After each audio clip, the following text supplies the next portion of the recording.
welcome back to Lumino. Today we're going over the case of the Miami zombie who ate a homeless man's face off on the side of a causeway. Before we get started, I would like to ask you, if you enjoy my videos, please hit that like and subscribe button down below. Thank you, and I hope you enjoy. Warning, this video might contain some graphic images and language. For this video, I attached a link into the description showing the victim's face right after the attack. Randy Eugene, also known as Rudy, was born February the 4th in 1981 to Ruth Charles and Pelicier Funias, who were divorced months before Rudy was born. Pelicier was never a part of Rudy's life growing up and passed away when Rudy was only 6 years old. In the late 1990s, Rudy was attending North Miami Beach High School and playing football for his school's team. Around this time is when Rudy's criminal record began, with an assault charge. When he was 16 years old, he got arrested a total of 8 times. By far his worst assault was on February 25, 2004, when Randy pushed his mother Ruth out of the kitchen and threatened her by saying, "I'll put a gun to your head and kill you," as well as smashing a table and items around.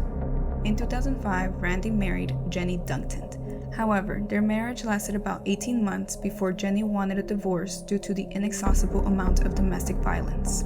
During the process of his divorce, he met Rikia Cross at a red light. This encounter led to the beginning of their 5-year on and off rocky relationship. Some family and friends described Rudy to be an introspective private guy who liked sports, fast cars, and action movies. It was said Rudy was aiming to open up his own mobile car wash. On the 26th of May 2012, around 5:30 a.m., Rikia noticed Randy was acting strange when he woke her up to inform her he had to go meet up with a friend and seemed to be searching for something in the closet. He kissed her bye and afterwards she fell back to sleep.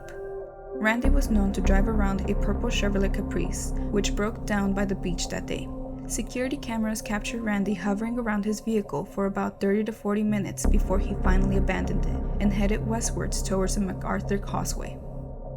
Around 2 p.m., the Miami Police Department started receiving calls of a man stripping as he walked along the road, hanging from some light posts. As Rudy continued walking across the causeway, he encountered 65-year-old at the time, Ronald Edward Popo. Ronald was born on May 17, 1947 in Brooklyn, New York. In 1976, Ronald became homeless and had been homeless ever since.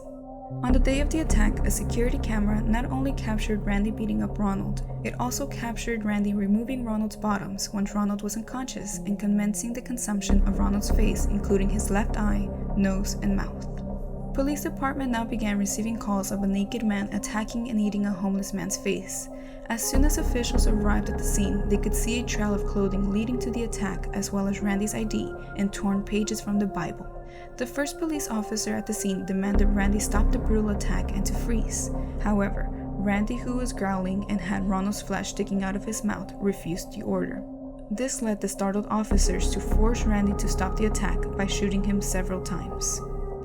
As soon as the EMTs could, they placed Ronald on a gurney and delivered him to Jackson Memorial Hospital. Randy's Chevy Caprice was later found and towed by the beach containing a Bible and 5 empty water bottles inside.